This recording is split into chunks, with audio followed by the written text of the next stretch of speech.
Welcome दोस्तों। India एक regional power है। इंडिया एक ग्लोबल पावर बनना चाहता है। इंडिया सुपर पावर नहीं बनना चाहता। ठीक है, एक रियलिस्ट के पॉइंट ऑफ व्यू से हम आज इस पॉलिटिकल साइंस के इस टॉपिक को पढ़ेंगे कि इंडिया की स्ट्रेंथ्स क्या क्या हैं, इंडिया के चैलेंजेस क्या क्या हैं एक ग्लोबल पावर बनने के लिए। दोस्तों, इंडिया बहुत ज़बरदस्त कंटेंडर है ग्लोबल पावर बनने का। इकॉनमी के टर्म्स में आप देख लें, आप पॉलिटिकल स्टेबिलिटी के टर्म्स में देख लें, आप पॉपुलेशन के टर्म्स में देख लें, मिलिट्री के टर्म्स में देख लें, किसी भी एतबार पे देखें तो इंडिया खरा उतरता है। इंडिया के सपने भी हैं, एस्पिरेशंस हैं, और इंडिया की कुछ ताकतें भी हैं। अभी हम देखते हैं क्या क्या ताकतें हैं। इंडिया के पास अपना एक न्यूक्लियर प्रोग्राम है। इंडिया के पास रोबस्ट मिसाइल प्रोग्राम है। ठीक है, long range missile delivery system भी है इंडिया के पास। उसके अलावा एक रोबस्ट स्पेस प्रोग्राम है। ISRO is the pride of India, क्योंकि इसरो बहुत ही किफ़ायती और बहुत ही ज़्यादा सक्सेसफुल ऑर्गेनाइजेशन है। मेरे ख्याल से इतने कम लागत में इतने ज़्यादा सक्सेसफुल ऑर्गेनाइजेशन कोई और नहीं होगी पूरी दुनिया में इसरो के जैसी। Strong defence forces under civilian control. Strong defence forces होनी बहुत ज़रूरी है किसी भी देश को अगर ग्लोबल पावर बनना है। बट इंडिया के पास एक प्लस पॉइंट ये है कि इंडिया की जो डिफेंस फोर्सेस हैं वो सिविलियन कंट्रोल में है। वो रोग नहीं है, वो वाइल्ड नहीं है, अपने रास्ते नहीं निकल पड़ी। इंडिया की डिफेंस फोर्सेस स्ट्रांग होने के साथ साथ रिस्पॉन्सिबल भी हैं। उसके अलावा large pool of human resources. India is the second most populous nation on the planet, और काफ़ी हाईली स्किल्ड वर्कर्स भी हैं। इसके अलावा मोस्ट इंपॉर्टेंटली डेमोक्रेसी है एक इंडिया। इंडिया को जो चीज़ पॉलिटिकल स्टेबिलिटी प्रोवाइड कराती है वो इंडिया की डेमोक्रेसी है। ठीक है, ये सारी चीज़ें इंडिया को एक ग्लोबल पावर बनाने के लिए हेल्प करेंगी, बहुत ज़्यादा हेल्प करेंगी। तो India wants to become a leader, not a hegemon. India US की तरह एक सुपर पावर, एक हेजमन नहीं बनना चाहता। इंडिया अपने आप को एक लीडर की तरह देखता है, एक बुली की तरह नहीं देखता। India strategic community wanted to become a global power by the 1980s they decided to be realistic on becoming a regional power। ठीक है, एक रीजनल पावर बनना चाहते हैं, ग्लोबल पावर नहीं बनना चाहते। क्यों? क्योंकि दोस्तों इंडिया के अपने बहुत सारे बहुत सीरियस मसले थे। इंडिया में गरीबी और टेररिज्म, करप्शन, बहुत सारे मामले ऐसे थे। तो इसीलिए इंडिया की जो स्ट्रेटेजिक कम्युनिटी है उसने पहले रीजनल पावर बनने पे फोकस किया, और शुरुआत भी ऐसी ही होती है। यही कारण है कि आज चाइना बहुत दूर दूर तक जाने की कोशिश नहीं कर रहा। आज चाइना साउथ चाइना सी में और साउथ एशिया में बस इतनी इतनी दूर तक अपने पैर फैलाने की कोशिश, अपना डोमिनेंस बनाने की कोशिश कर रहा है। ठीक है, यूएस ने भी एक्चुअली पैसिफिक रीजन में जो छोटे छोटे आइलैंड्स थे वहीं से शुरुआत की थी। और नेक्स्ट पॉइंट है, after fall of Soviet Union there was a large space on global level for intermediate powers. 1991 में क्रिसमस की रात को सोवियत यूनियन ख़त्म हुआ था। उसके बाद क्या हुआ? दुनिया में एक सुपर पावर रह गई, अमेरिका, यूनाइटेड स्टेट्स। बहुत सारी जो इंटरमीडिएट पावर्स थी ना, उनके लिए रास्ता खुल गया, उनके लिए बहुत ज़्यादा स्कोप था आगे बढ़ने का। उनमें से पोटेंशियल इंटरमीडिएट पावर्स जो थी, पोटेंशियल ग्रेट पावर्स जो थी, उनमें से एक इंडिया भी था। और इंडिया ने उस चीज़ को काफ़ी फ़ायदा उठाने की कोशिश की है, और फ़ायदा हो सकता था बट काफ़ी फ़ायदा उठाया है इंडिया ने। India developed nuclear weapons and long range missile delivery system.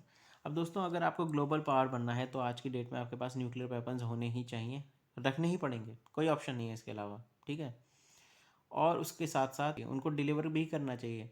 ये missile, long range missile delivery system जो इंडिया ने बनाई है, किसके लिए बनाया है पता है? चाइना। इंडिया एंड चाइना, एक रियलिस्टिक पॉइंट ऑफ व्यू से हम देखते हैं। China is a natural rival to India. Why? क्योंकि चाइना और इंडिया दोनों के दोनों बहुत ज़्यादा बड़े देश हैं। साइज़ के मामले में, पॉपुलेशन के मामले में, हर एक मामले में दोनों के दोनों एक दूसरे के राइवल हैं। और क्योंकि दोनों का बॉर्डर आपस में मिलता है तो दोनों नेचुरल राइवल हो ही जाते हैं।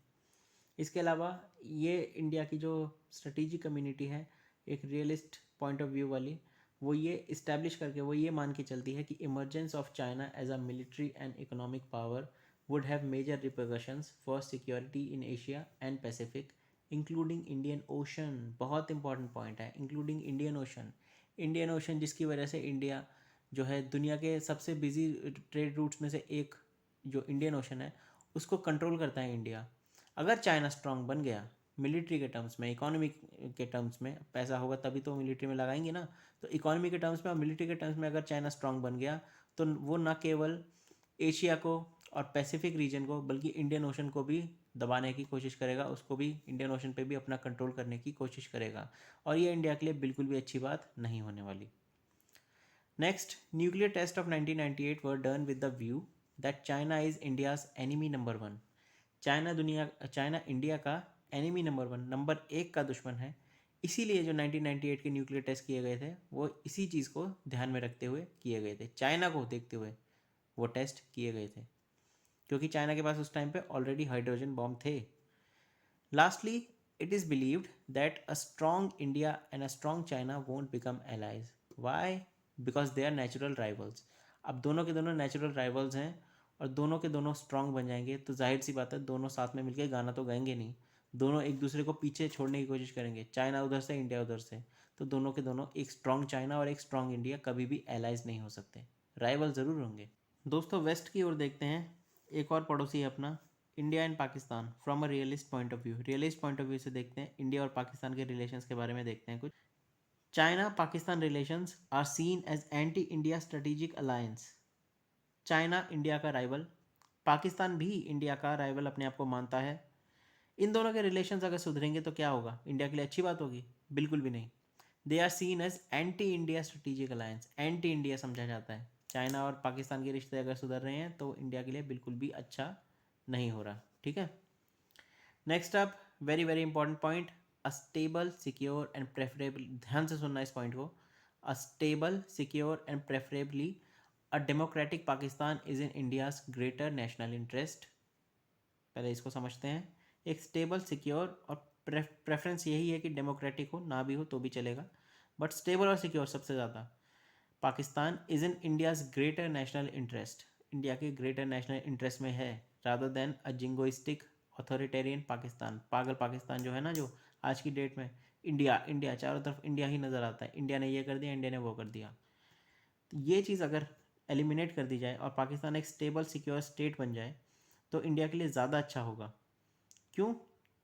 क्योंकि दोस्तों पाकिस्तान के साथ जो राइवलरी है ना इंडिया की, उसके पीछे पैसे के टर्म्स में चाहे आप समझ लो, चाहे आप मैन पावर की टर्म्स में समझ लो, इंडिया का बहुत ज़्यादा नुकसान होता है।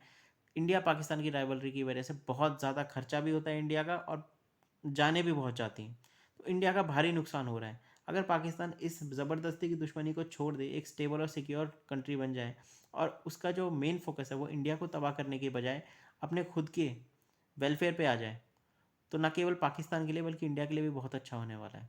यही पॉइंट है ये। A stable and secure and preferably a democratic Pakistan is in India's greater national interest rather than a jingoistic authoritarian Pakistan. Next है, चाइना सपोर्ट्स पाकिस्तान। इंडिया का दुश्मन, इंडिया का दुश्मन, ऑब्वियसली सपोर्ट करेंगे। प्रॉब्लम कहाँ आ रही है? In nuclear and missile development programs. Pakistan में यूरेनियम नहीं पाया जाता, कहाँ से आया? चाइना ने दिया था। 1998 में न्यूक्लियर वेपन्स जो न्यूक्लियर टेस्ट किए थे पाकिस्तान ने, उसका फ्यूल जो था वो चाइना ने प्रोवाइड कराया था अलेजिडली। और उसके अलावा चाइना ने, क्योंकि कभी एडमिट नहीं किया, कभी करेगा भी नहीं, और उसके अलावा चाइना जो है वो मिसाइल टेक्नोलॉजी में भी पाकिस्तान की बहुत ज़्यादा हेल्प करता है। इसके लिए बहुत अच्छी खबर है, इसके लिए बहुत अच्छी खबर है, बुरी खबर किसके लिए है? इंडिया के लिए, ठीक है। और अल्टीमेटली ये तो है ही फिर, trans border terrorism, support for militant groups, मतलब बाज नहीं आता ना पाकिस्तान अपनी हरकतों से, वही सारी बातें हैं ये।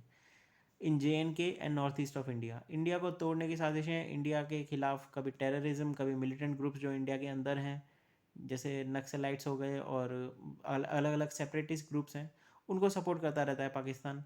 तो ये सारी चीज़ें, ये सारी हरकतें पाकिस्तान करता रहता है। बेसिकली इंडिया के गले एक पड़ोसी पड़ा हुआ है जो कि बहुत ज़्यादा प्रॉब्लमेटिक है, और इंडिया उससे निपटने के लिए realist point of view India को रखना ही पड़ेगा, आइडियलिस्टिक तरीके से नहीं निपट सकते पाकिस्तान के साथ, ठीक है। ये थे इंडिया और पाकिस्तान के रिलेशंस के बारे में कुछ पॉइंट्स। तो हमने ये देखा आज के इस वीडियो में कि इंडिया के पास स्ट्रेंथ्स क्या क्या हैं एक ग्लोबल पावर बनने के लिए, और इंडिया के पास दो बड़े बड़े चैलेंजेस हैं, एक है चाइना और एक है पाकिस्तान।